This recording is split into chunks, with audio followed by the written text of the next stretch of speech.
indivisible, with liberty and justice for all.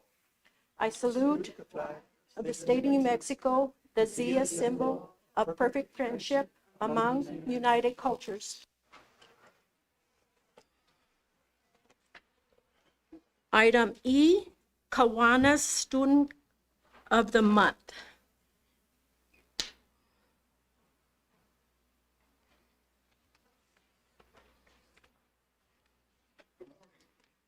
Good afternoon.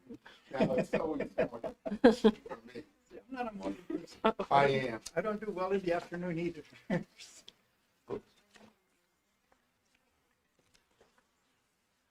just got back from my once-in-a-lifetime oryx hunt, Oh, wow. and I got it. What is that? A white sands. Oh, no, White Sands. That's Yeah. right. All right. Pretty good thing. Yeah. We're going to start out with the student of the month for Snell Middle School. Is Noah Huerta here, please? Please come up here.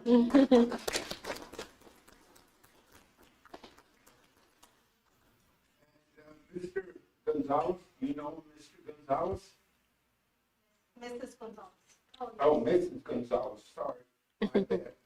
Noah is very respectful and responsible student athlete. He is always on top, turning his assignments in on time. He comes into the classroom ready and prepared for the lesson. He does not need to be told what he needs to do once he gets his materials and starts the bell ringing. He is very respectful towards myself and his peers. He is organized, and if he doesn't understand, he will ask a question. Also, he helps his peers out in the classroom. He is a great example of being a leader. And we have for you cards so you can go get something to eat at Wendy's. Okay, yeah. I don't think you can drive yet, can you? So you can give that to your parents so they can put it on your bumper. And here's a certificate and a pen and the writer for you. Congratulations.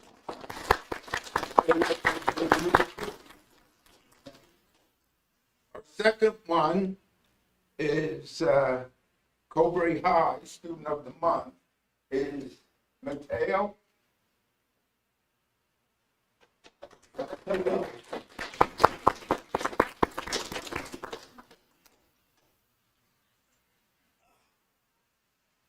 When you have 3 hip replacements, it's hard to get up and down. Yeah, pretty hips. Mr. Bro. Okay, Bro Mateo has earned the well-deserved honor of being Student of the Month for his outstanding academic achievement and active involvement in school activities. Mateo consistently demonstrates dedication, discipline, and a strong commitment to excellence in all that he does. Beyond the classroom, he is a valued member of the school band. What instrument? Trucks. Okay. What kind of trucks? The fall. Okay.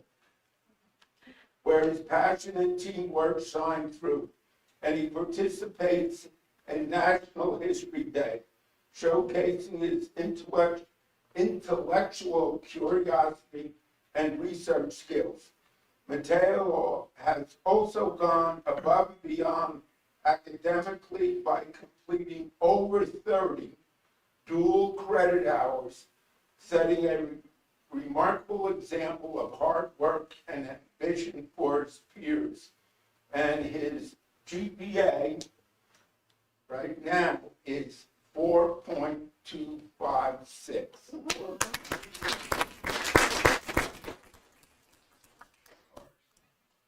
You have your own vehicle? You should put that on there, you write it and stuff. And if I could get both of you up here, so I can get a picture, please. Gilbert.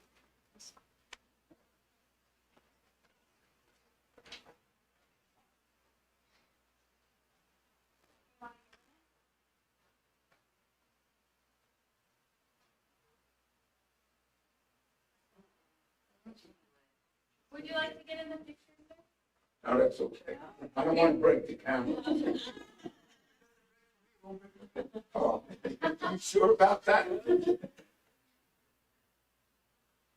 The only thing is, I can't tell who the students are and who the. Oh, gosh. All right.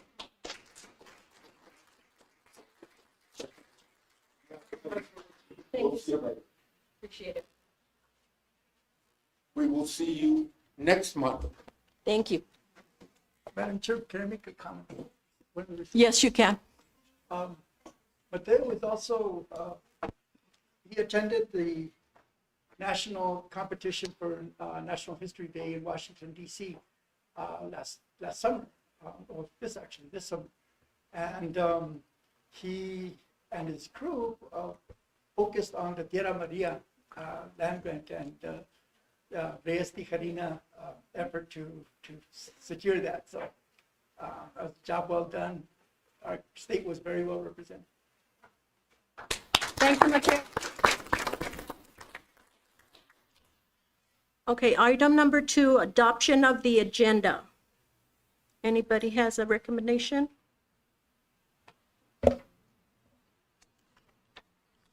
I have concern, the agenda having to do with part of the evaluation of the superintendent. We did receive a format of a standard one, but I would like to see the board meet at a later time to discuss things that are more relevant to the board, including the things that were identified in the special audit that need to be put as a performance requirement. Understanding that the evaluation is an instrument that can show addressing the concerns that are not just typical, but the external concerns, including the buildings, getting the capital funds spent in a way that meets the public satisfaction.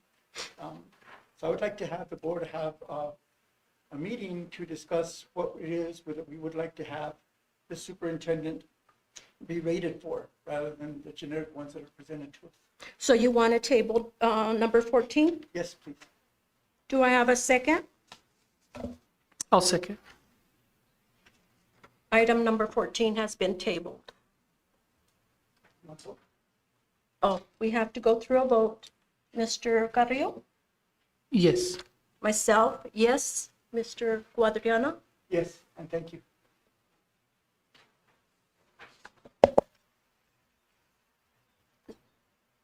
So I propose to adopt the agenda and table number 14, executive session.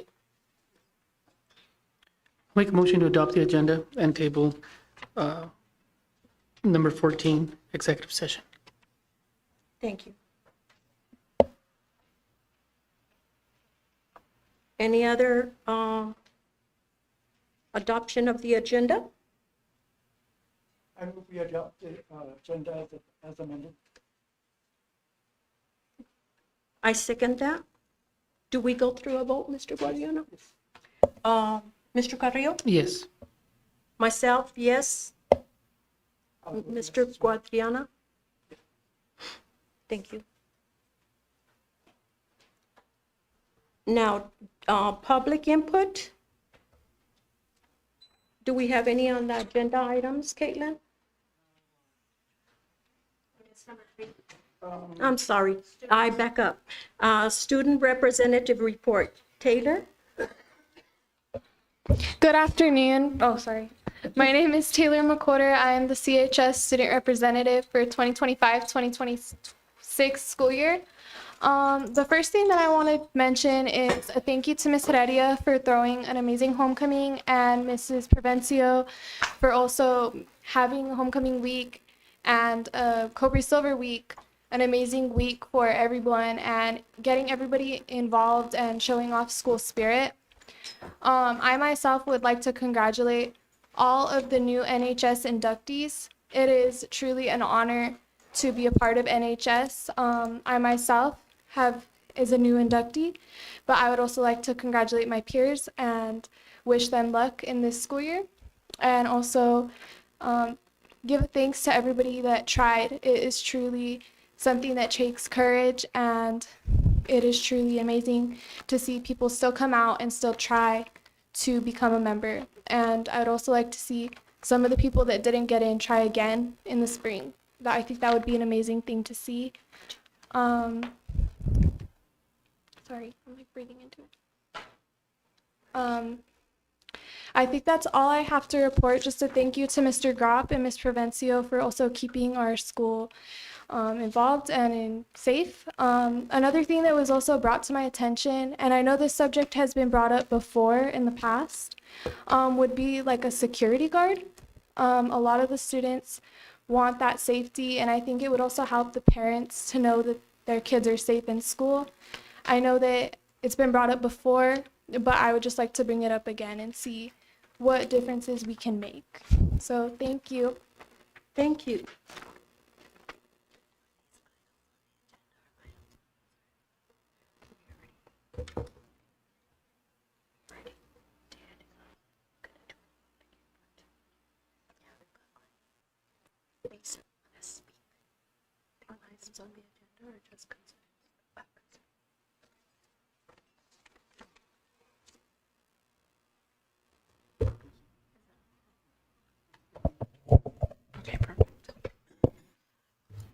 Okay, that brings us to item 4A, agenda items. Does, oh, yes, and then Emery Heredia here at 5:11 p.m. And I guess I'll take over now. So that brings us to item number 4A, agenda items. Does anybody have any, would anybody like to speak on items on the agenda? Caitlin? None? Okay. Okay. Mr. Quinones, there's, I think that's on the agenda, consideration of a policy for recognizing names on buildings. But these are just like items of concern. No, but those are the ones I'm talking about. Okay. If you want. Yeah, Oh, I'm sorry. No, I was just gonna say a few words under public comments. this is public comments, and so, but it's on items of agenda, so we can actually have a discussion back and forth. Okay. So you'll need to have a mic. Can you go over there? Sure.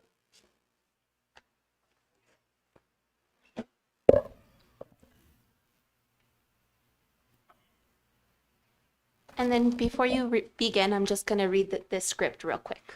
Okay. So, the board provides the opportunity to speak on either agenda items or items of concern or both. In order to ensure that each individual has an opportunity to address the board provides a speaker up to a total of 5 minutes to speak during one of the designated public input times. The board president will recognize speakers, maintain proper order, and ensure adherence to the time limit of 30 minutes for all public input speakers and a maximum of 5 minutes per speaker. The president may also set a time limit of less than 5 minutes for individual speakers based upon the number of requests received. Questions of fact asked by the public shall, when appropriate, be answered by the president or referred to the superintendent for reply. No action or discussion shall transpire among the board members regarding such questions or comments. Questions requiring investigation shall be referred to the superintendent for later report to the board. Questions or comments on matters that are currently under legal review will not receive a response. Personal attacks of board members, staff personnel, and other persons in attendance or absent by individuals who address the board are discouraged. Confidential personnel matters regarding district employees should be discussed with the superintendent or the employee supervisor. We also request that you do not discuss students who are not your own child. Presenters are cautioned that statements or representations concerning others that convey an unjustly unfavorable impression may subject the president to civil action for defamation. For the safety of yourself and others, signs and placards are not permitted in the boardroom. However, you are invited to express your concerns during public input or submit your concerns to the board in writing. Okay. Thank you, Ms. Heredia. Cobre School Board, it's an honor to be here. Good evening. to all you, Mr. Piper, also Superintendent, and Mrs. Dr. Veronica Garcia. We used to work on the same board back in the day, if I remember correctly. I am here to represent a group of former baseball players from Cobre, and we have a proposal that we have introduced to the board here recently. With me is Mr. David Ronquillo, one of the great former ball players, state champion in 1974, and also my beautiful wife, Maria Isabel Castillo Quiñones, is here with me also. Hurley Elementary School has a lot of fond memories for me. My sister taught here for many years, and I am a former public relations director and teacher at Cobre High School. Mr. Carrillo's communication skills and mariachi teacher back in the day. I forget what year there, Mr. Carrillo, but anyway, yeah. 2000. 2000. Okay, thank you. Thank you. Our proposal, we've been in contact with the school board, Mr. Piper, and trying to promote that the name of Dr. Abe Armendariz.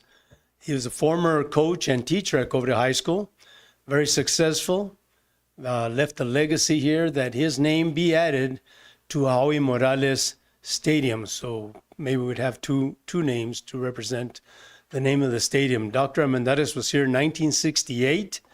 Well, he was hired in 1967 as a teacher, as a assistant football coach and head baseball coach. And Cobre had never, in its history, won a district baseball championship. 2 years later, not only did Cobre win a district championship, but also made it to the state finals, garnering a runner-up trophy. So be that as it may, and then he went through the years, more district championships, another state title. And be that as it may, we're very, very honored to be here to present to you and support our proposal that the name Coach Abe Armendariz be added to the baseball stadium. Here's, my approach sounds like a courtroom here. Sorry. Representing yourself. Nice to meet you. Thank you, sir. Nice to meet you too. Thank you.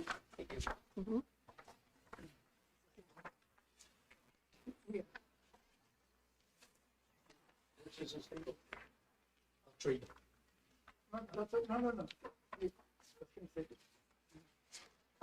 Here, I'll trade. Oh, it's here. This is the one. Oh, you got two? Yeah, I got two. This is the one. Oh, this is the second newsletter. Okay. This is a different one.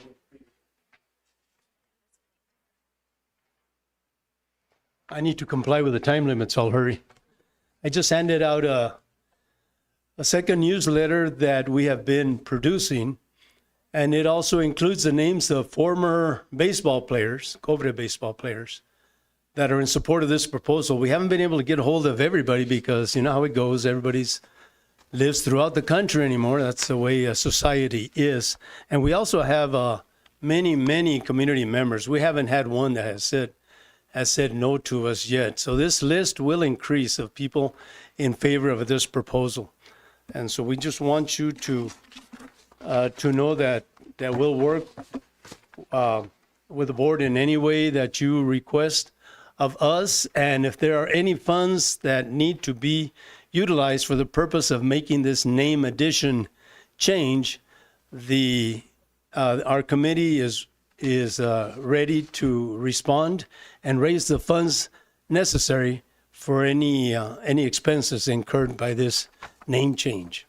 Okay, I think, are there any questions of me at this point? I know there might be some later. I'd like to present Mr. David Ronquillo. He has a few words, which would be a news to me if he has a few words. Oh, but I won't get into it. I won't get into that. Mr. Ronquillo. Dr. Quinones is right. Giving me 5 minutes is a tough challenge, but As Dr. Quinones mentioned, my name is David Ronquillo. I'm a 1975 graduate from Cobre, and I actually grew up in Hurley, and this is my elementary school. And I never thought 60 years later I was going to give my first and only presentation at my elementary school. So I think my life's complete now. So thank you. To the school board, thank you for everything you guys do for the community, for the educators, for the students. I know it's a choice for you guys to be up here, and I applaud you for that. And I hope the community appreciates everything you do, given all the challenges you may have.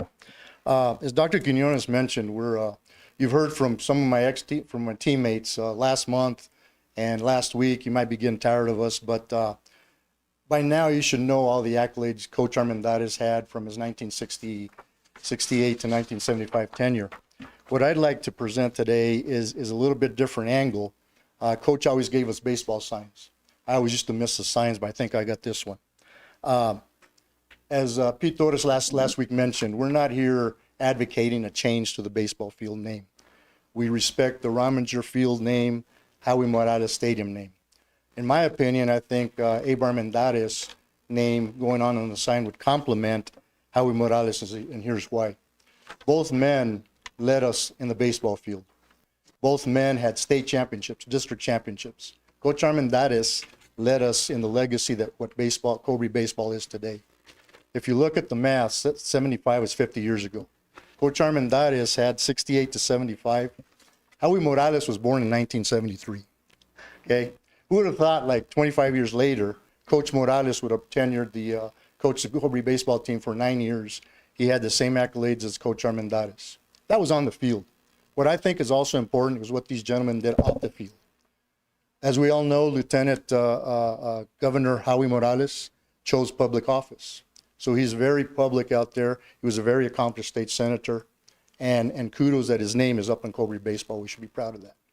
Coach Armendariz decided private office, private life, if you will. After he coached our 1975 team, we thought because of us, he quit baseball. We later found out he pursued some personal interests, went on to get his PhD at UNM. After his PhD, Coach Armendariz became Dr. Armendariz. Let me just share with you a few personal accolades he had. Very silent, he hit a few home runs that none of us may have heard about. After his PhD, he was an instructor at UNM. He was also, later on, he was an associate professor at New Mexico State University in Las Cruces. He was also a principal at Deming High School, Las Lunas High School, assistant superintendent at the Deming Public Schools for a while. In addition to that, for 8 years, he was an elementary and middle school principal in Albuquerque through the Diocese of Santa Fe.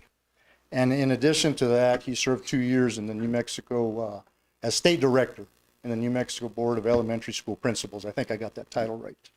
But Coach Armendariz, also on a personal note, he was very bright and wise because he married a Cobre girl. He graduated from Gadsden High School. He actually married my next door neighbor from Hurley, former Emma Galindo, who later in life herself earned her PhD. So given all that, I think Coach Armendariz and Coach Morales would complement each other. And Coach Armendariz actually was a mentor to Howie in Howie's early life. Last week, Pete Torres showed you this memoir, and I don't know if you guys have been through it and all that. He read through the preface. I'm going to read to you something very personal that Coach Armendariz shared with all his team members at the end of his memoir. And it shows what Coach Armendariz was meant to us and what we meant to him. And it kind of sews everything together, his personal compliments, his baseball compliments. It says, quote, "The experience as a coach during all these years, I feel, helped me to develop the discipline, personal and professional strength and tenacity to enable me to attain a PhD in educational administration. This opened many wonderful opportunities for me as an educator to guide students just as I had guided athletes to realize their own life dreams. I thank all of you for the opportunity to be your coach and your friend, and above all, I thank God for his love, guidance, my health, and support throughout my entire life. Con mucho orgullo, cariño y amor dedico estas memorias a los muchachos, jugadores del béisbol de Cobre High School. With much pride, affection, and love, I dedicate these memories to the young men, baseball players of Cobre High School. Adelante con ganas, forward with courage, Coach Abe." The last thing I'll end up, if I vision this right, and I'm hoping you support us, hopefully someday, if Coach Armendariz, Coach Morales are up on there, I'm hoping some young kid, be it a girl or a young little boy, would look up to the signs, and who knows what social media is going to be like. Go Google it, artificial intelligence, who knows what's by. But if they Google these gentlemen, they'll find not only their accomplishments on the baseball field, but perhaps what they did, even more importantly, off the baseball field. Maybe they'll say, "Sí se puede." Thank you.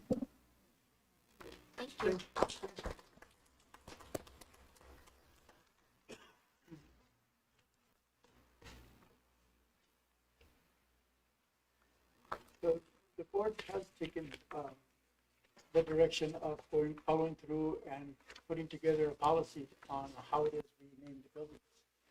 So that will go through that and include a lot of public input, which I think you guys are already well ahead of the game.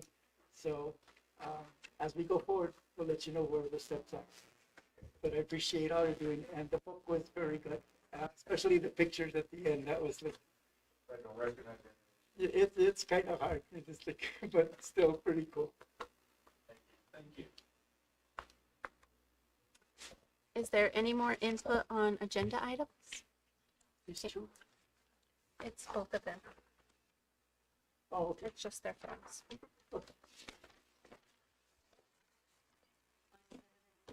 Yes. I don't know if this is the time to speak, or do we have to wait till after SFE presents? So we just don't want to be knocked out. Should we wait? If it's about an agenda item, it should. It's new business. Oh, new business? Yeah. But it's on the agenda. Oh, Right, that's why I said we didn't want to, like, you should have said something earlier. No, you're on the agenda. so you can speak now. Now is the time for the public. No, but she's not on the public, right? What? This is Or she The present? SFE? Is she- a presenter. Oh, okay, that's different. No, Oh, she's she's not presenting? No, just the SFE, right? Okay. Did you guys want to come? Yeah, to respond.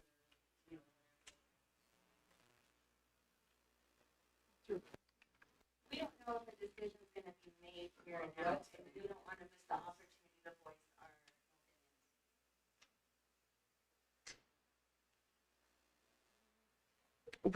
It's just new business. We're not taking any action, correct? It's not an action item? It's not an action item. It's a new business. Okay, but it's not an action item. Right. No. No, we don't vote. So we're not going to take any action, but if you'd like to speak just on your concerns, you're welcome to do so now because it is on the agenda. Will do. Okay. Okay, that brings us to item 4B, items of concern. Is there any input on items of concern? Anything online? Nope. Okay. Okay, that brings us to item 5, new business. Dr. Veronica Garcia, the Comprehensive Consulting Services, LLC, and the DBA Hip Pocket Strategies presentation. Are you ready for me? Yes, ma'am. So good evening, Vice President Daniel, Secretary Hardin, Board Members Camilo and Mariana. It's a pleasure to be in front of you again today. Do you have the packet in your presentation in your packet? Yes. Okay, so if it's all right with you, I will go ahead and begin. So today I'm respectfully presenting to you my proposal for the scope of work for the superintendent search. As you know, I conducted the search for the interim.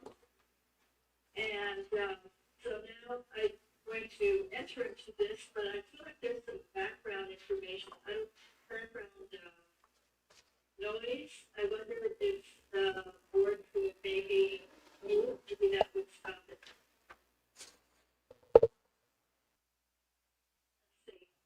Yes, it did, okay, no, still doing it. Can you hear me, echoing?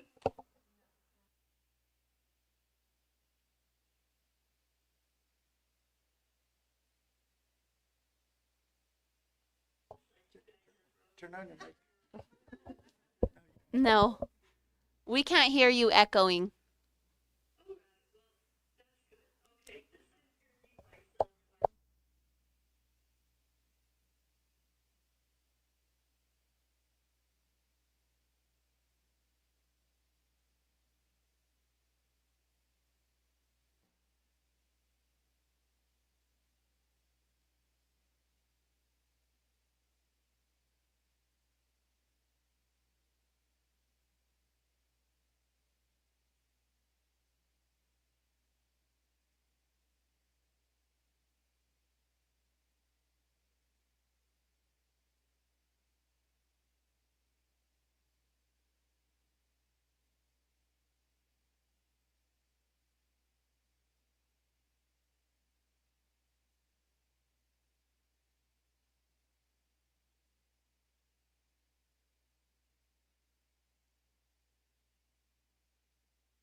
First, I'd like to say that thank you very much for the presentation and for the data you've given us. It seems to be very comprehensive.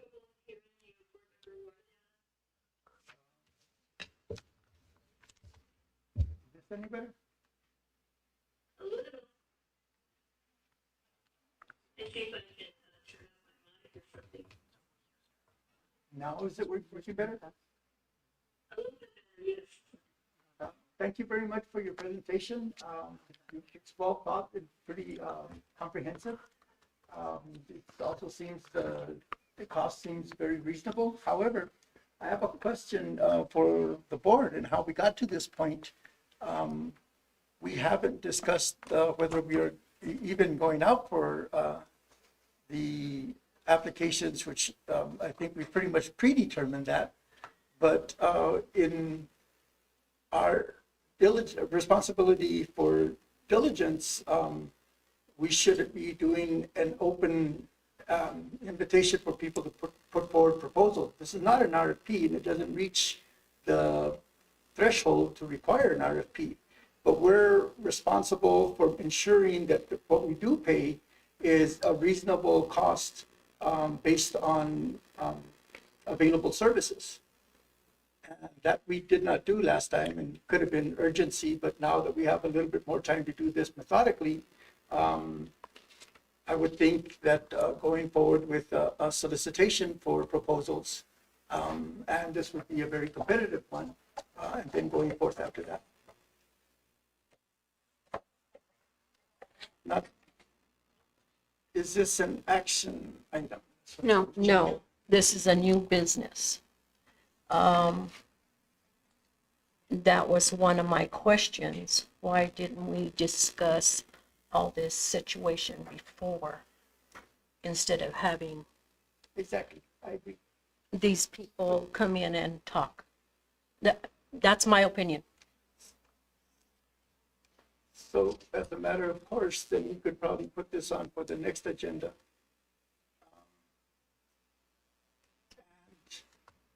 And I don't know if it's not on the actions to be taken. We can't put it now and ask the superintendent to do that at this point. But at the next meeting, and at the earliest next meeting, whether it's a special meeting or otherwise, we should include that. Just a discussion about it? Or do you want her to come and present again too? No. For us to have the discussion of, or actually to give the direction after discussion, of which method we want to go through. We want to go for us, the advertising for a person to do the search, or not. And the or not would be to pretty much indicate either a delay in that or satisfaction to the point that we don't need to go for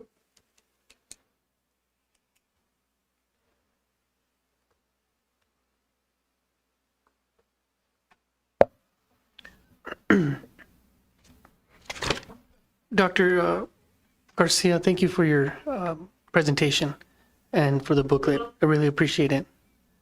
I have a question for the board. Has the board always considered this type of proposal for the search for the superintendent? Have we always had someone that we pay out to do all this? I don't know about always, but in the last few ones, yes, we did do a search. We did request proposals for doing the search.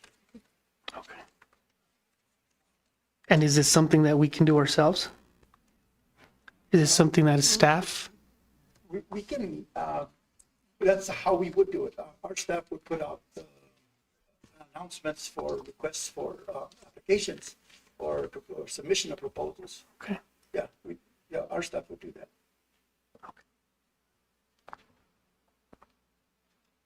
My question is,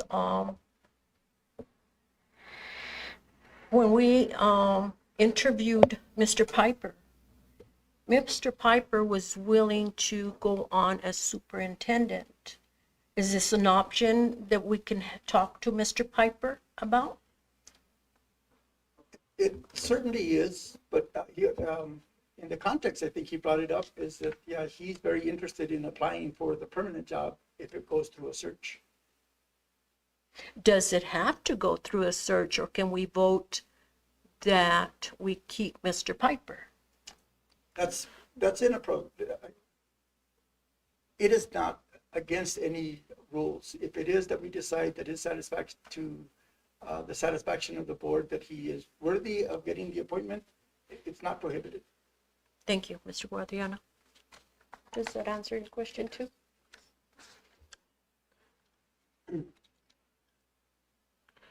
Thank you, Dr. Garcia, for all your information. Thank you. Thank you, Dr.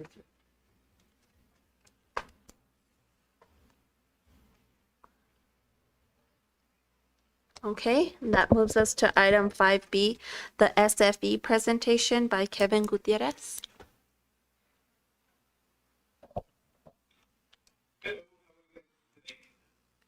Hi there. Good, thank you. Thank you, members of the board.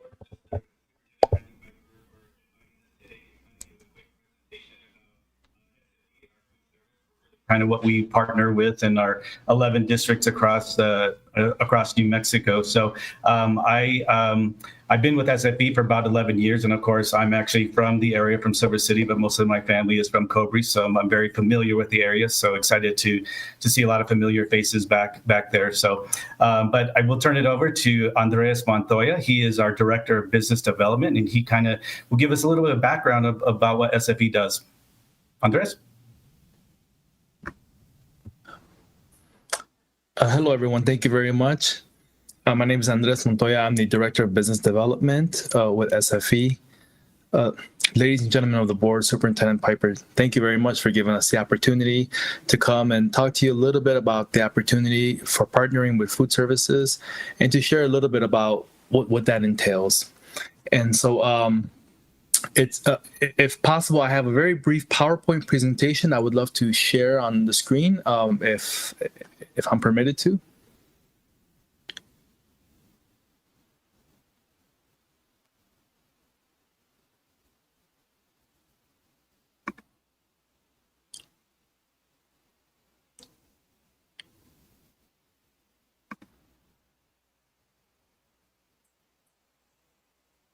All right.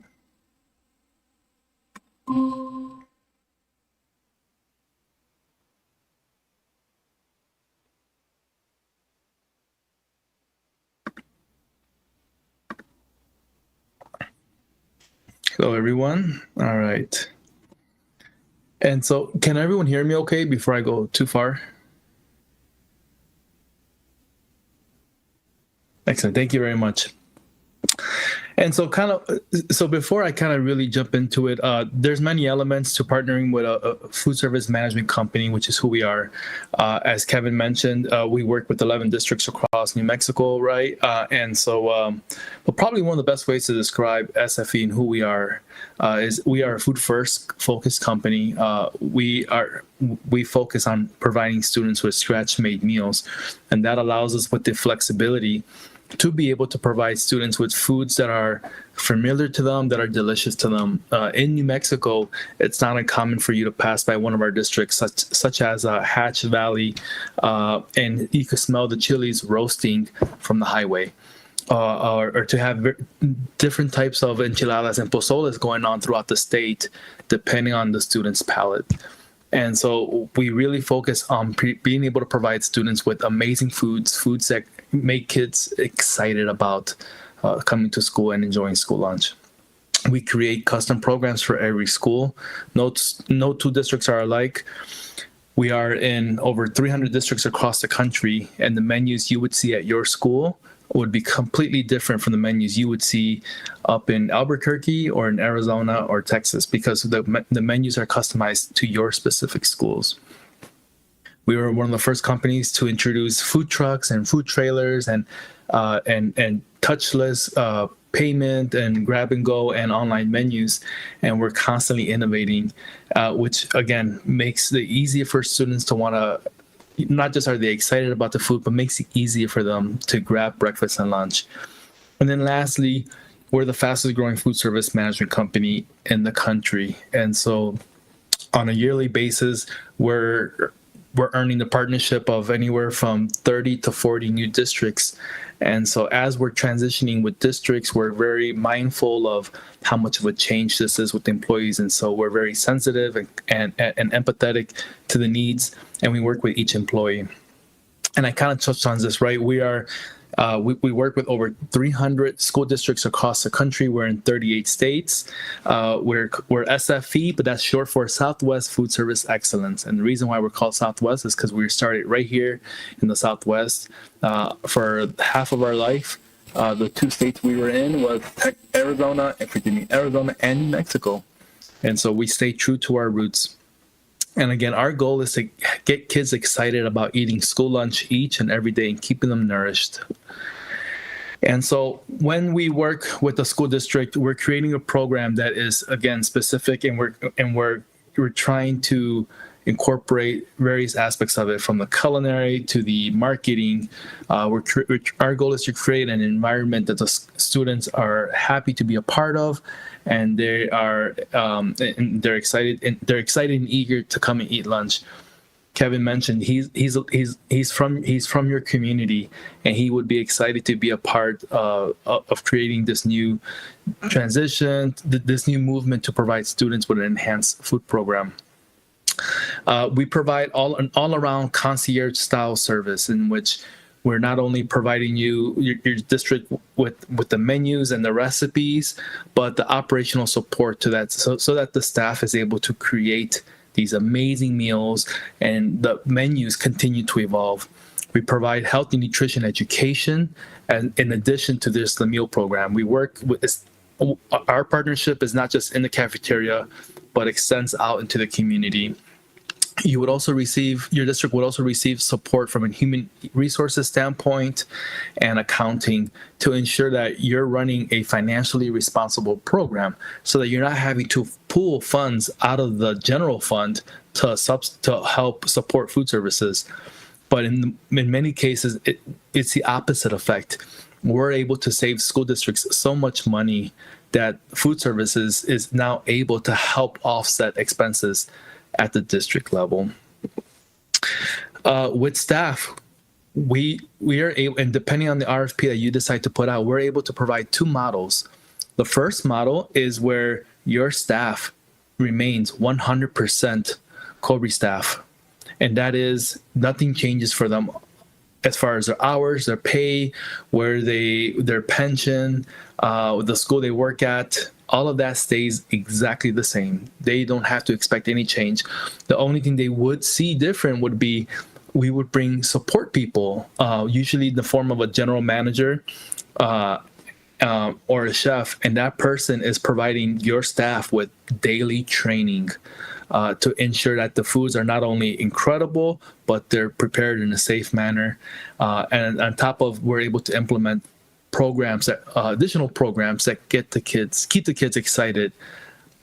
And then the second model is where the staff do become our employees, and in that situation, we keep the entire staff. No one gets laid off. Everyone keeps their existing pay. In fact, we usually we meet their current pay and give them an additional 3% increase on top of that as a kind of a welcome to the family deal.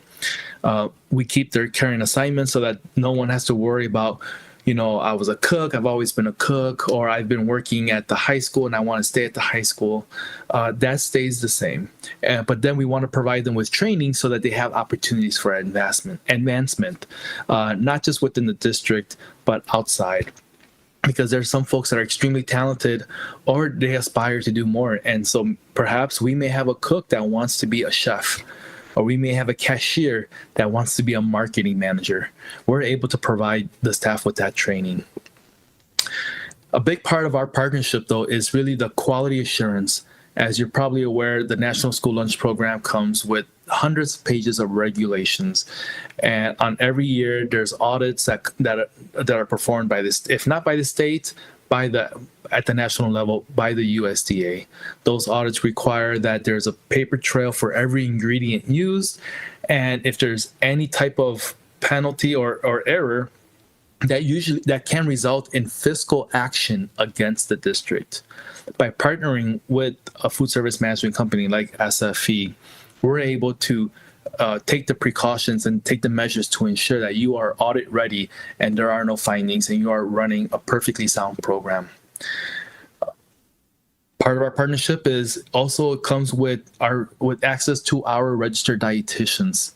And so our dietitians ensure that the menus are not only in compliant, but that all the information is readily available to the students, parents, school nurses, so that students who may have some type of allergy or health concerns such as diabetes or celiac disease, they're able to pull up the information instantly. That information is accurate and they're able to make safe and better choices when it comes to school breakfast or school lunch.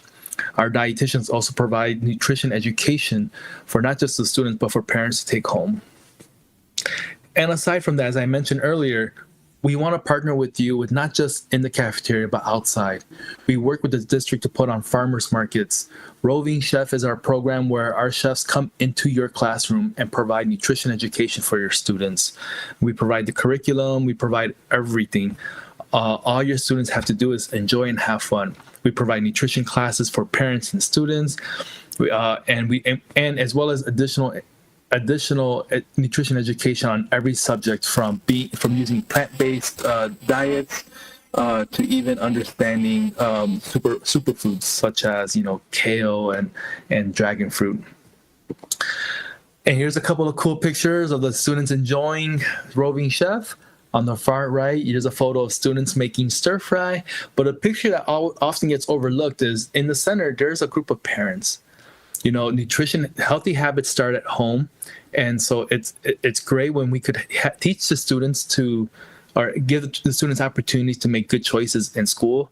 But it's even better when we could really solidify those habits at home. And the way to do that is by connecting with the parents. We're constantly engaging the students. So part of our partnership includes the branding, the merchandising, the marketing. It's creating that retail feeling for the students so that they feel like they're in an actual restaurant as opposed to an institutionalized cafeteria. With the bright colors and the signage, the students feel like they're in a food establishment that's been leveled up, for lack of a better term. And here's some samples of some of the signage you might expect to see. Our students nowadays are used to eating at Starbucks and Chipotle, and so they understand what it means to be in a retail environment. And so we try to create that. And so this is kind of a very probably a generic example of what it might look like when it's all said and done. But this is kind of something what we aim for with the LED screens that show the revolving pictures of the food, as well as the menus and nutritional information so that the students have that information easily accessible to them. Some other innovations is we were one of the first companies to introduce tortilla makers into schools. That's a big deal because if you've ever had a K-12 compliant tortilla, they're horrible. They're dry, they break, they fall apart, and they taste like sawdust. And so what we're able to use is local ingredients and your own state commodities to make fresh tortillas on site. We use grills, smokers, and rotisseries to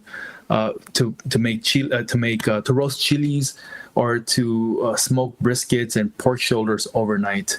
And as we're able to run your program into a financial black, which means your program is now making a surplus as opposed to going into a deficit, you're able to take some of those funds and reinvest them back into the program in the form of building a kiosk or a coffee shop for your students.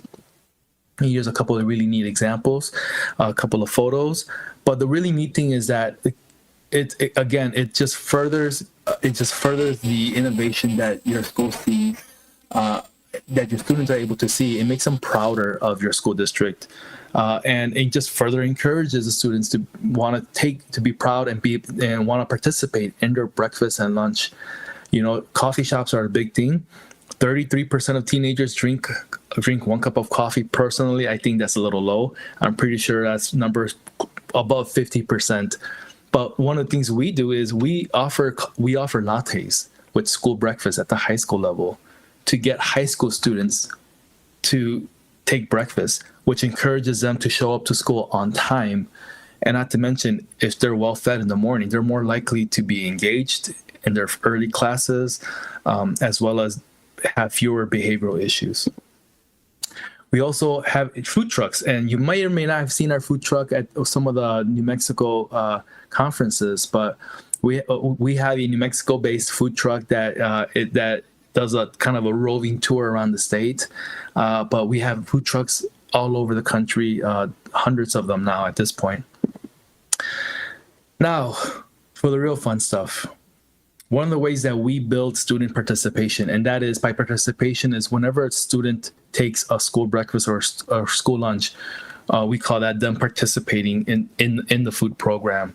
And one of the ways we keep them excited is by keep providing them with foods that they're excited about, foods that they're asking for. And so we're constantly doing surveys, we're doing taste tests.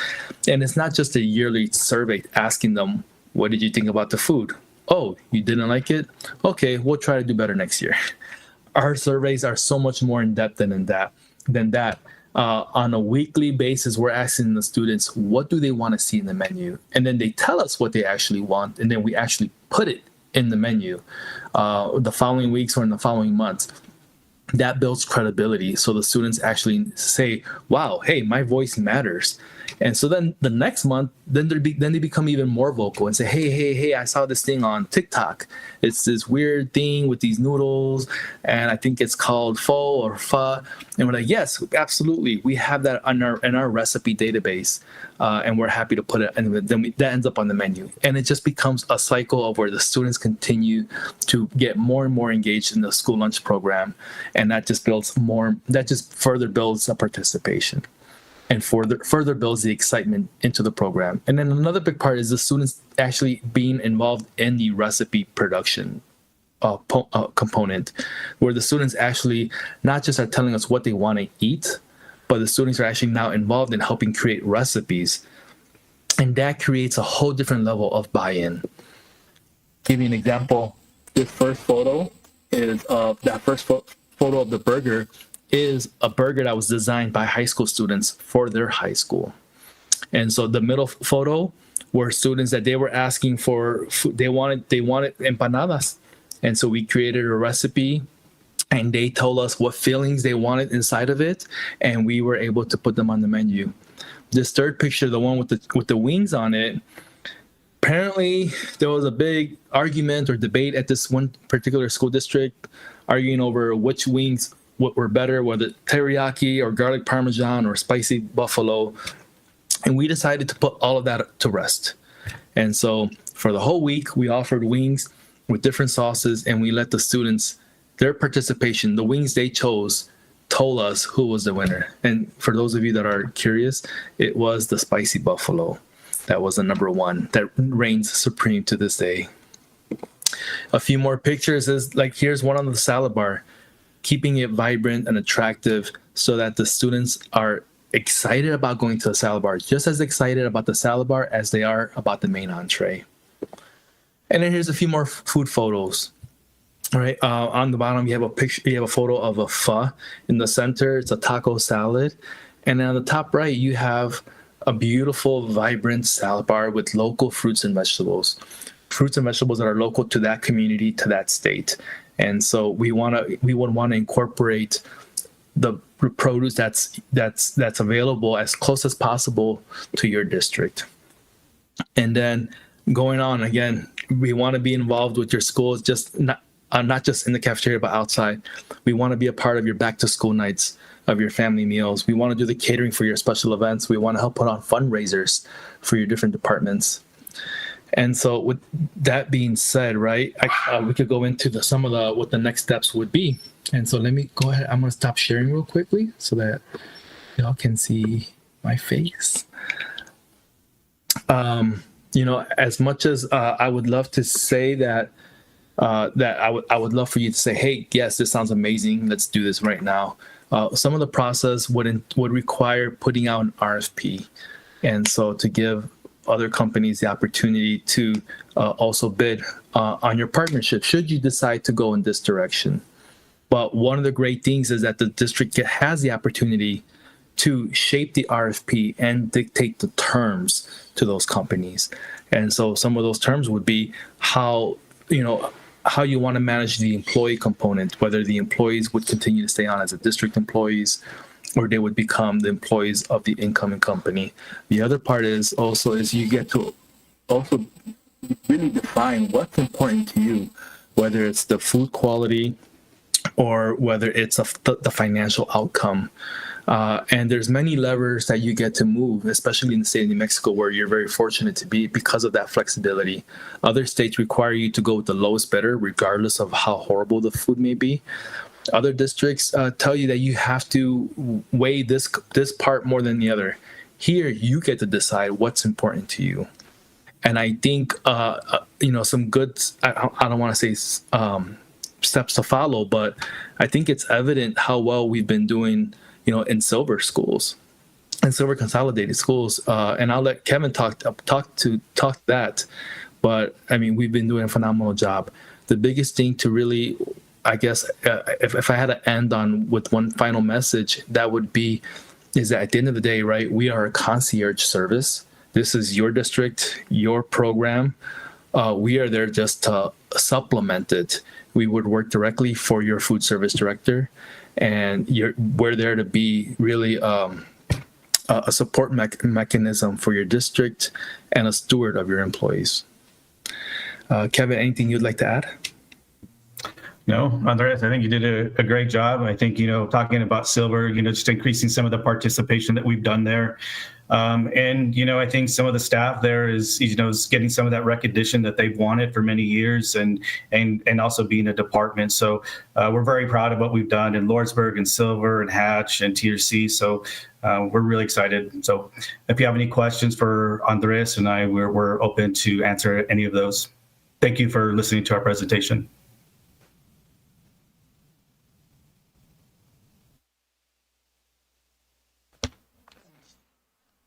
One question having to do with proximity, but I think you've already addressed that. The schools you just mentioned. It'd be interesting for us to go visit and see what the impact is. Well, I had a question. So we received an email this morning from Ms. Alma Grijalva, and with that email, there was a letter of support from a Michael Chavez from the New Mexico Department of Education. So I'm guessing, I'm not sure if you were aware that this item was on the agenda based on your email. So my question is, in the bottom of her email, Mr. Gutierrez, it says she wanted to remind the board that the district hired both SFE and Summit Foods at one time, and neither of them were successful. So as far as SFE, would you happen to know why you weren't successful, or anybody from the board know if we have hired them before here? Yes, sir. We have been there previously around, I would believe, around 11 years ago. Yes, we were there. Okay, so what happened that it was not successful? Do you recall anything like that? I can. I always think that, it depends how the district, and I think Andres kind of spoke about that. When you kind of have the district support you and you have everybody, you kind of see what happens, then you allow SFE to function.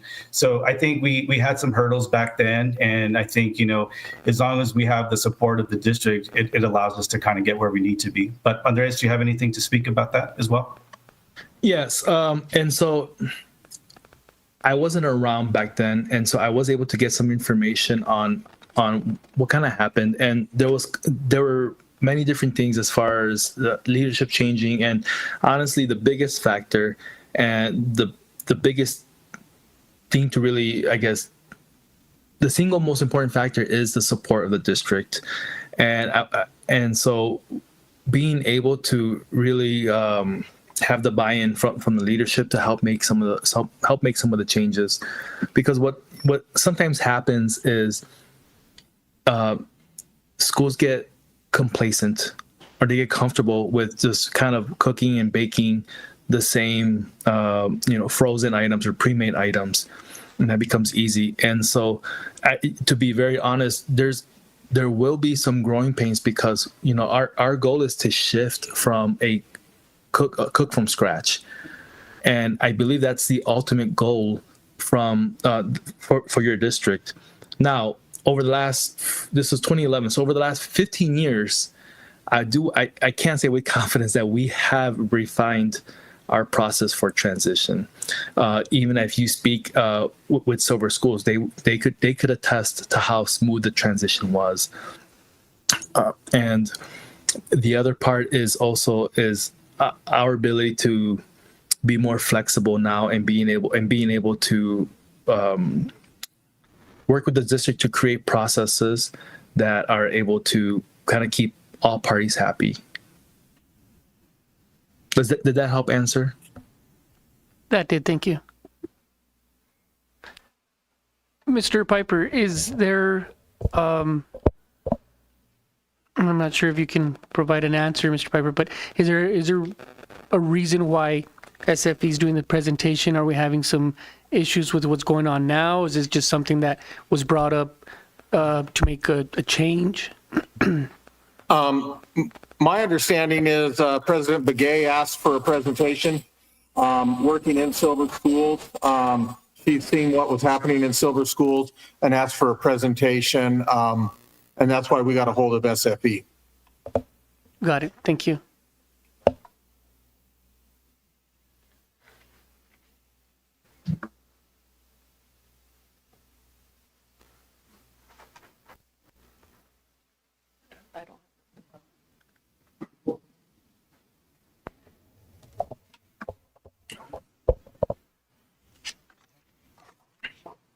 Thank you for your presentation. Thank you. Thank you all. You have a good night. Thank you very much, Thank everyone. you. Have a great evening.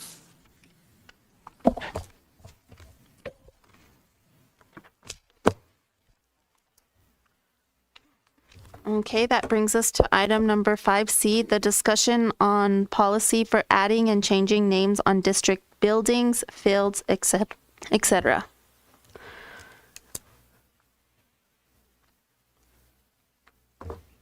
Charlene, would you like to talk about this?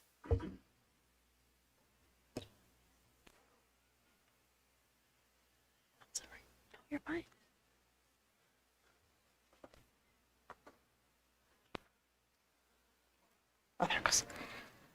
Okay, so I know you all want to make a policy or revise the policy that's already in our board policy handbook. So what I did was I went to a school and I found a policy that they currently have, and I basically just rewrote it for Cobre schools. And this is just a draft for you all to look at. You can change as you wish, whatever you feel best fits the district.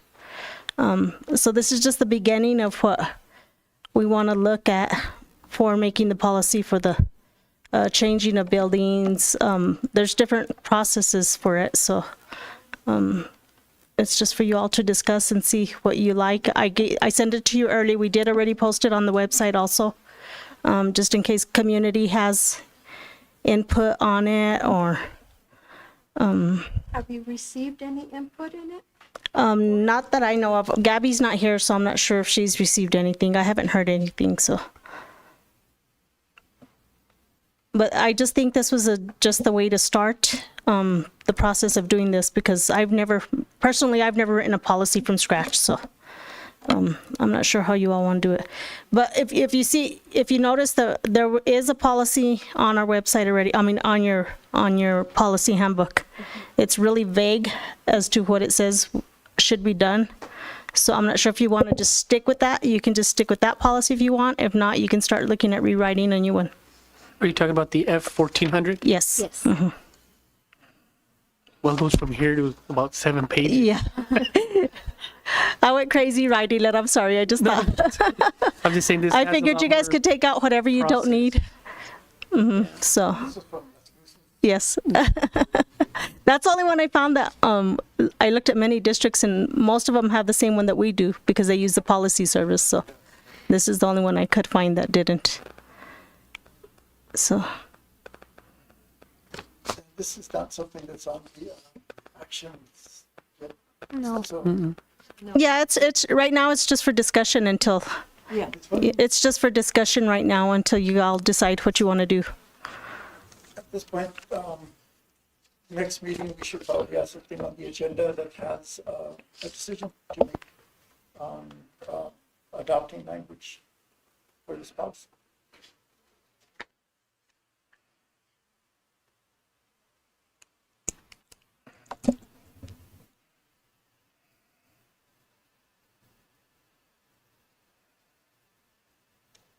And is it on the website where like there's an attention for people to notice? Find it? I'm not sure where Caitlin put it. I think she might have put it with the policy advisories, right? But there wouldn't really be people going in there say, hey, let's see what's new in the policy. But if there's something out in front, like on our homepage, it says consideration of developing a policy for naming buildings or facilities. And then link it to that.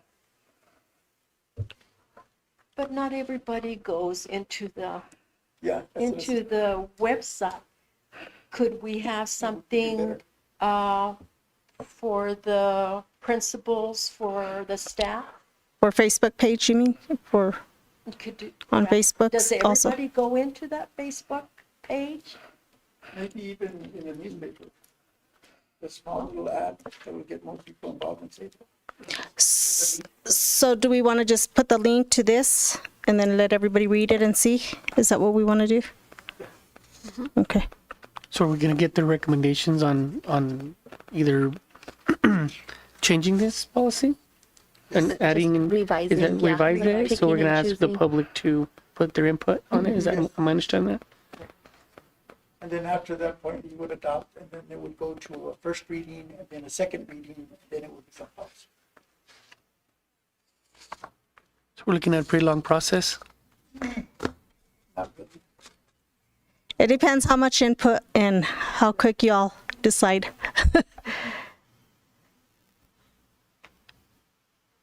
Mr. Guadriana, could this be a working session? We can, we should have a working session at some point, and that could be done in a working session, yes.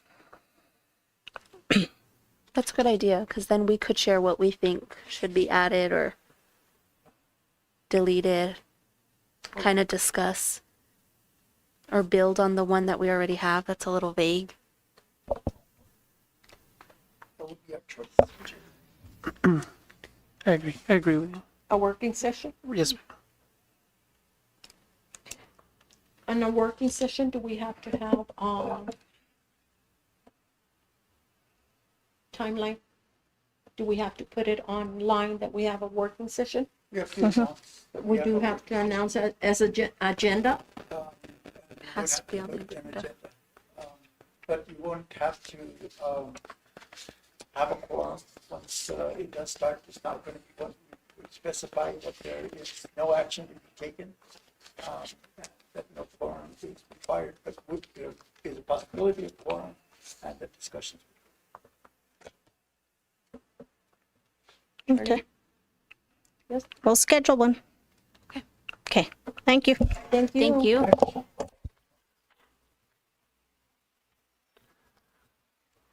Okay, that brings us to item number 5D, the discussion regarding filing a superintendent vacancy, including conducting search, process, and timeline. Thank you. Thank you. Thank you. See.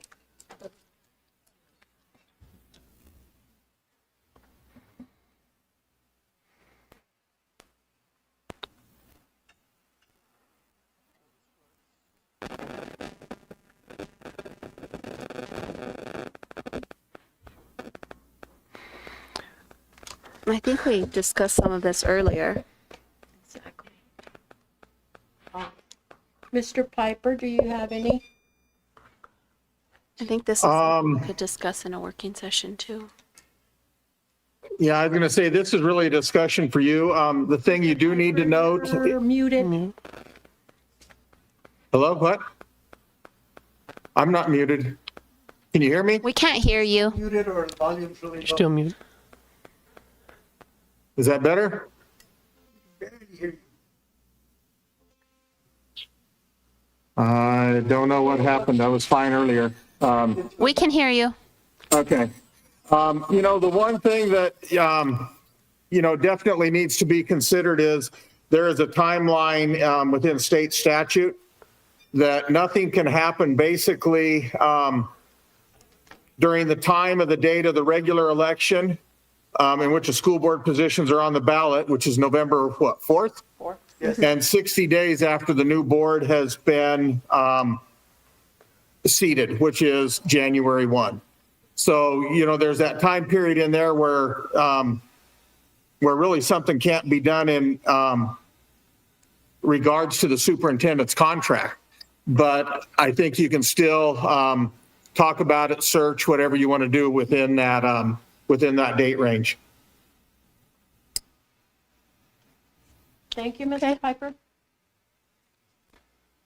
Is there any more discussion? No, going to, if it's something that we're going to do in a work session, that's fine. Okay, that brings us to item number 6, action items. 6A, approval of the special board meeting minutes of September 15th and the regular board meeting minutes of September 22nd, 2005, and the special board meeting for October 13th, 2025.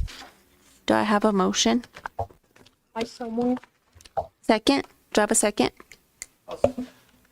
Okay, that passes. And that brings us to item 6B, approval of the bills. No. Oh, sorry. Sorry. Okay, I had a motion and a second. So all those in favor of approving the special board meeting minutes of September 15th, September 22nd, and October 13th, 2025, say aye. Aye. Okay, now 6B, approval of the bills. Do I have a motion? Mr. Ryan?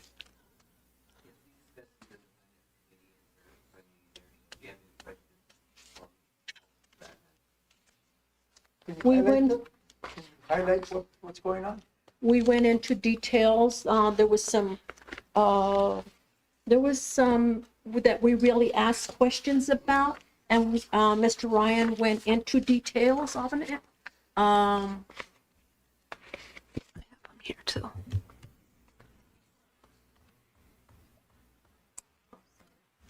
You're fine.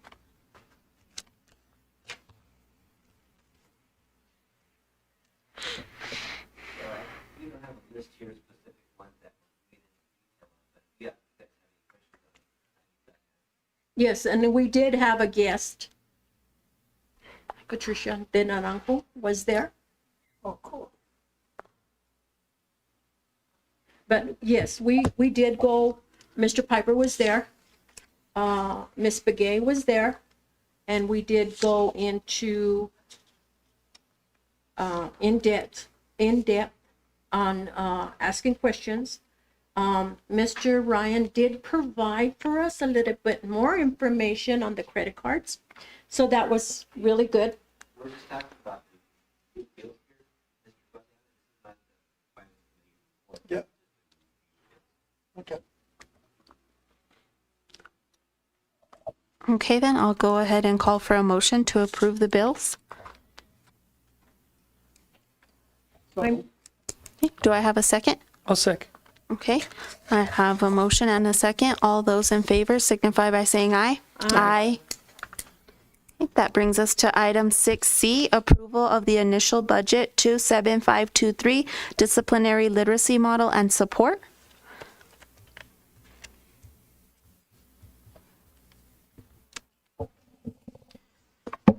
Yes, the district received $50,000, $25,000 for Snell, $25,000 for Cobre High School and the name of the program is, it's for, let me pull up it's for literacy discipline in the secondary levels. And the way the schools are looking at spending it, they want to use it for stipends for professional development. They want to use it for professional development, for supplies and materials, and let me see what else.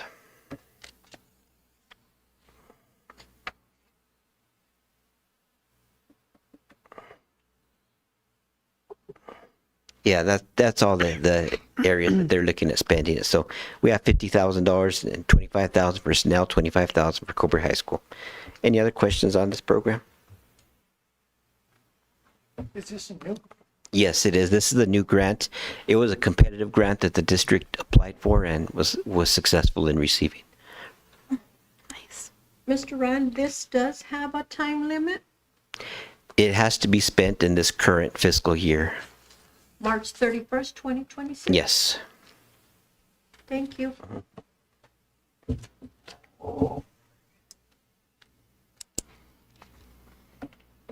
Any more discussion?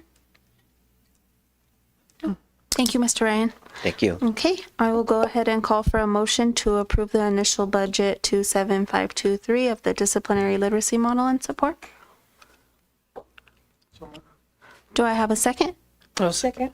Okay, I have a motion and a second. All those in favor signify by saying aye. Aye. Aye. That brings us to item D, 6D, appointment of a board member to the Finance Committee. Is there any recommendations?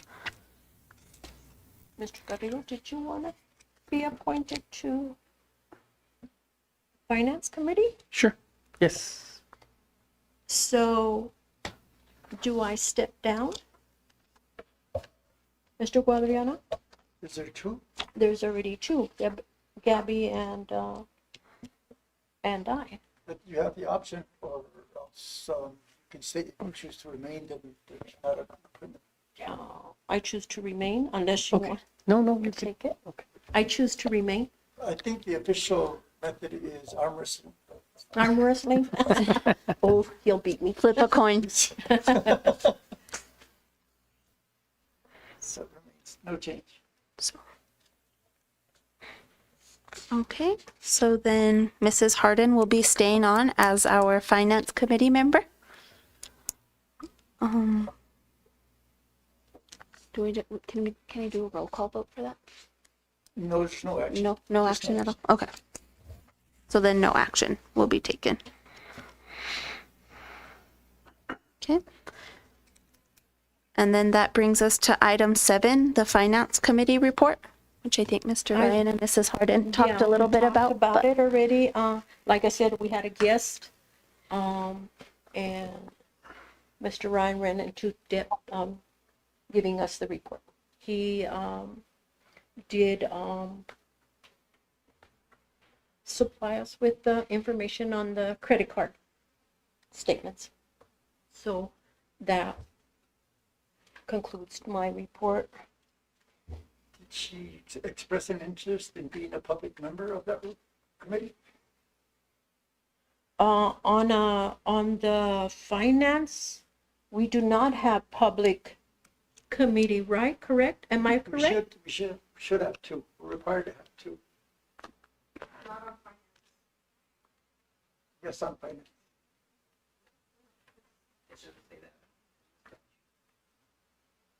Okay. If I'm mistaken, I'll find out. I'll go back and read. The statute for audit committee says stage 2, the statute for finance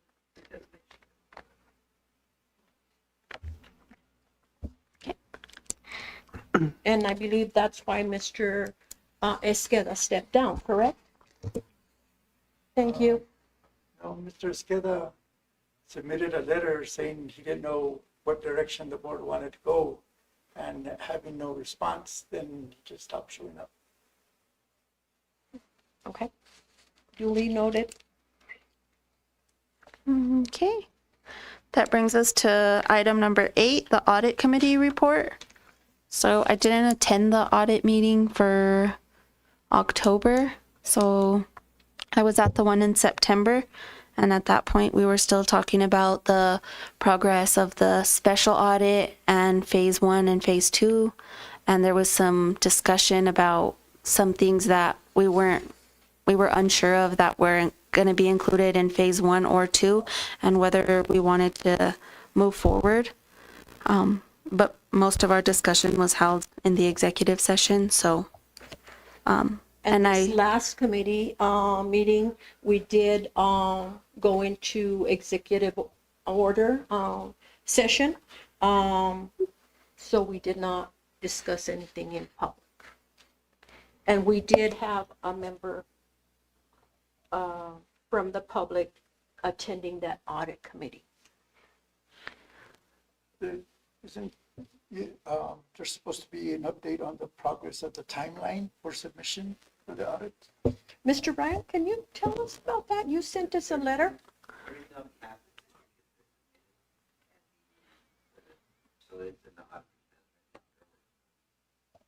There's no outstanding.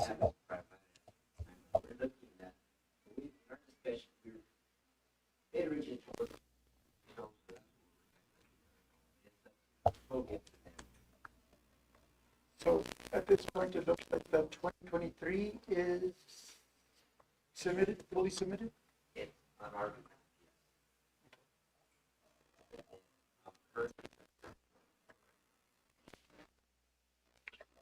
And did they sign the contract? Thank you, Mr. Rand. Mr. Piper, do you have anything to add? No, not at this time. I had a hard time hearing Mr. Ryan, but everything that the auditors have requested for the 22-23 audit has been submitted. They may ask for some clarification, maybe an additional document, but at this point, everything they've requested has been submitted to them. So waiting on their report. Thank you, Mr. Piper.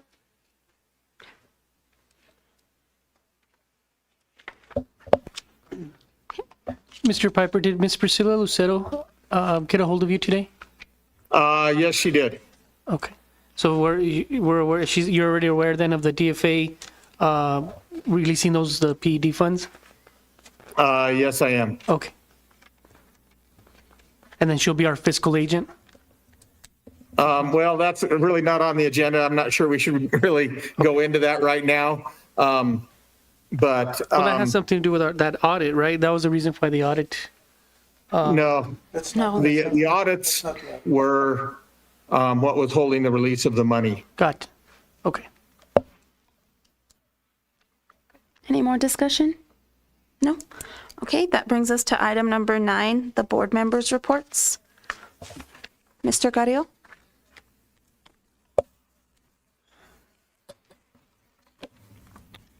Well, it's an honor to be here. This is my second meeting, and as you all are aware, I'm just asking questions after questions and what I understand, what I don't understand, and how the process is. So bear with me on playing catch up. I'm just playing catch up, but I really I'm really enjoying it. I'm enjoying the relationships that I'm building, not just with you all, even with Mr. Piper. And the staff. I have a law enforcement relationship outside. Now on the inside, it means a lot more. So other than that, I don't have anything else to report. Okay. Thank you. Mrs. Harden? Yes, I'd like to congratulate the inductees to the National Honor Society. Can I name them, or is it possible? Yes. Okay. Claire Biebel, Ismaya Dominguez, Fenja Keller, Taylor McWorthy, Delilah Romo, Lexi Silva, Joaquin Trujillo, Nicole Yuland, and Itzel Valdez. It is really awesome to see these kids grow up. And just to have them in that honor society. And I hope that the board can bring them in and introduce them to the public. Thank you. That's it. And I would just like to echo what both of you are saying. So welcome, Mr. Carrillo, and we're excited to have you here with us. And congratulations to, I think in our student representative report, she touched base on the honor of being in National Honor Society.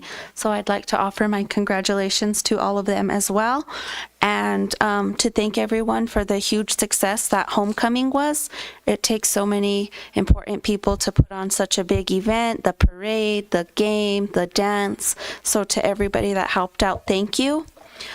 And I think that's it for me. Mr. Guadiana?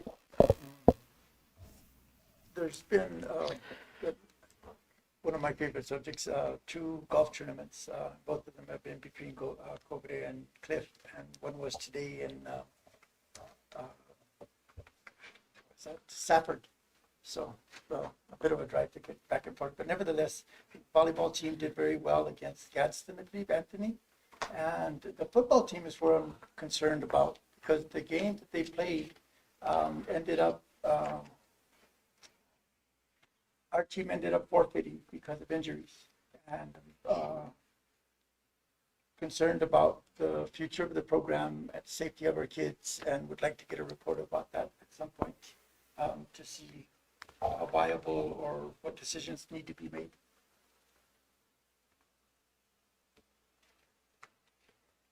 Okay. Any more? No? Okay. That brings us to item number 10A, the superintendent reports. Item A, the capital assets update. Yes, can you hear me well? Yes. Okay, capital assets update. We have a team currently working. They were there at 8 o'clock this morning for our opening meeting. I know they were at Central Elementary and the high school both today. I believe they are going to finish up tomorrow at the high school athletic facilities.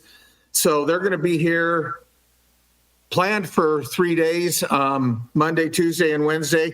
They'll be starting 7 a.m. and work until about 7, 8 o'clock in the evenings. So once this is all done, we'll have a totally clean capital asset list. Any equipment valued $1,000 and above will be on the list. If they've depreciated out, then we're going to clean that up. So it'll be nice to have that totally clean capital asset list moving forward. Could you repeat the schools, please? Excuse me? Could you repeat the schools? So it's Central? Central and the high school today, from what I understand. And we had them do the high school today because there is a volleyball game tomorrow. So if they needed access to gym and some of those locker rooms and stuff, it was better if they got that done prior to the volleyball game tomorrow. They'll be at Hurley Elementary at 7 a.m. Thank you, Mr. Piper. That brings us to item 10B, the audit submission update. And basically, we visited about that. The 2022-23 information has been submitted to the auditor. So waiting on them for their report. Thank you. Any discussion? No? Okay, item 10C, the band state competition. Yes, Cobre Marching Band is going to be in Rio Rancho on Saturday to perform. The thing that really impressed me about the band going to the competition is there's only 2 3A schools involved, us and I believe Capitan. And so looking forward to that. I'm looking forward to them representing. Most of the schools are large schools, the big schools out of Albuquerque and that. So wish them well. And it's nice to see them, not afraid to compete against the big boys.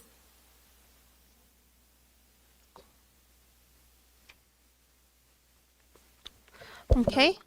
Oh, go ahead. You know, we got the result of the marching band competition? The marching band competition is Saturday, the 25th. No, the one that we had last Saturday. I didn't know if that was just a showcase. I'm not sure it was an actual competition. It was a showcase, but there were judges, and they were supposed to have gotten the score today. Yeah, I haven't heard any results or anything from that, but I've been out of district today, up in Santa Fe, working with the Legislative Education Committee and the Finance Committee up there. So I have not heard of the results. Okay, I'll check into it. I appreciate the work you're doing up there. I can't hear, so. I appreciate the work that you're doing up there, and I'll look into what the story is. So it's interesting what's coming forward. I'll shoot an update out tomorrow. There's just a lot of things going on. So it's like preliminary budget stuff, what the districts and stuff come together. Like school board does a legislative platform, so does the Superintendent's Association about what they feel some of the needs are. And it's basically related around just making us whole. Don't require more than you provide us the money for.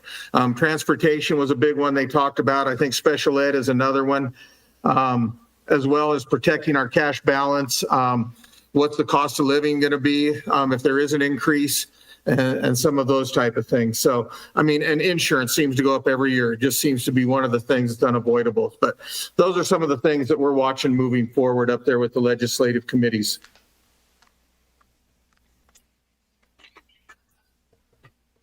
Thank you. And then that brings us to item 10D, fundraisers.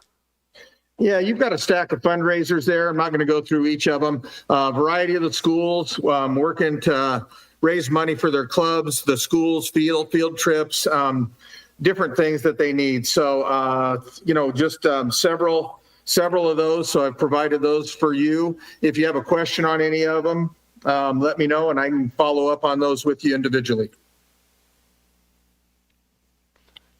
Okay, thank you. Thank you, Mr. Piper. You bet. Then that brings us to 11, the executive session for the Cobre Board of Education to meet in executive session for the following purposes under the New Mexico Open Meetings Act. Item A, to meet with legal counsel to discuss pending litigation as permitted under Section 10-15-1H7 of the New Mexico Open Meetings Act, specifically to discuss 1. Arresti versus the Cobre Consolidated School District 6th Judicial District Court, case number D-608-CV-2025-00237. And item B, to meet with legal counsel to discuss pending litigation as permitted under Section 10-15-1H7 of the New Mexico Open Meetings Act, specifically to discuss 1. Marine Peru et al. Versus the Cobre Consolidated School District, case number D-608-CV-2023-00280. 2. Annette Acosta versus Cobre Consolidated School District, case number D-608-CV-2024-00026. 3. Cecilia Joyce Barella versus Cobre Consolidated School District, case number D-608-CV-2024-00028. 4. Melissa Minus versus Cobre Consolidated School District, case number D-608-C7-2024-00029. 5. Deanna Davis versus the Cobre Consolidated School District, case number D-608-CV-2024-00031. C, as permitted under Section 10-15-1H2 of the New Mexico Open Meetings Act. 2.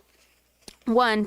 Discuss interim superintendent performance and existing contract under state law. Board is prohibited from taking any action to extend or terminate a superintendent's contract any time between the date of a regular local election in which school board positions are on the ballot, November 4th, and 60 days after the convening of a newly elected board, January 3rd. And 2. Provide verbal evaluative feedback to the superintendent. Do I have a motion to go into executive session? Move. No. I move. Do I have a second? I'll second. Okay, I have a motion and a second. All those in favor signify by saying aye. Aye. Okay, we are now in executive session at 6:49 p.m. And I have contacted legal counsel. They'll meet you in there. Thank you. Where do we go?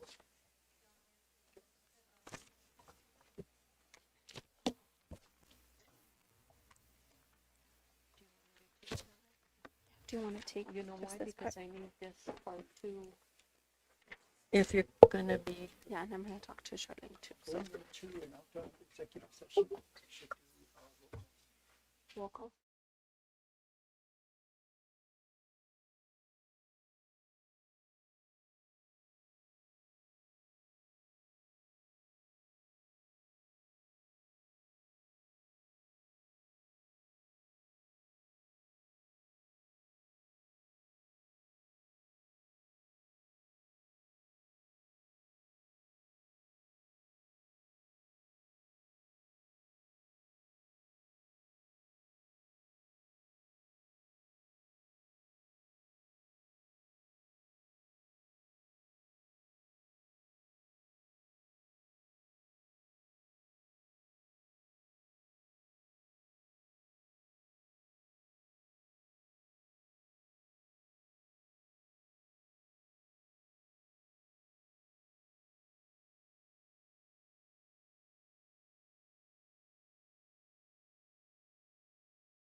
this? Okay.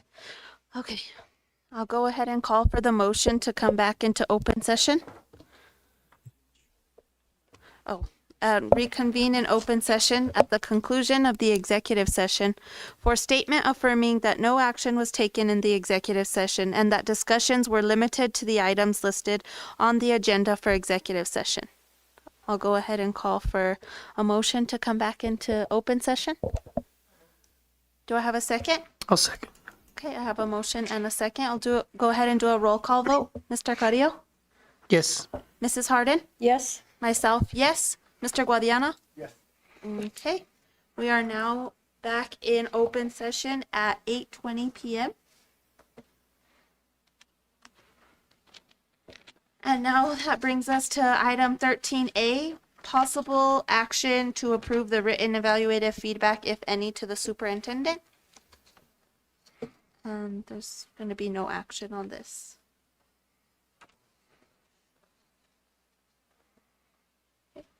And then that brings us to item B, possible action to extend the interim superintendent's contract or allow it to expire on its own terms. No action. And item 13C, possible action to direct the interim superintendent to post a solicitation for superintendent search consultant services. Again, no action.